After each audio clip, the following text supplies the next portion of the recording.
parau mudik kahulu. Fiza pastinya berada di negeri yang penuh dengan adat, iaitu adat pepatih, iaitu Negeri Sembilan Darul Khusus. Buat nak ni? Ibu Soko. Ya. Penasihat Ibu Soko, suku Sinokahan. Okey.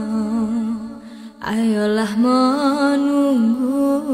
Oh, ini dia pemakaian Ibu Soko, cantik. Titi yang unik pasal Negeri Sembilan ni ialah sanggul lintang ni. Cara menakut cara lama. Tapi sekarang ni orang nak mudah, orang pakai dawai. Tapi kalau dulu-dulu dia pakai rotan ataupun pakai batang lidi.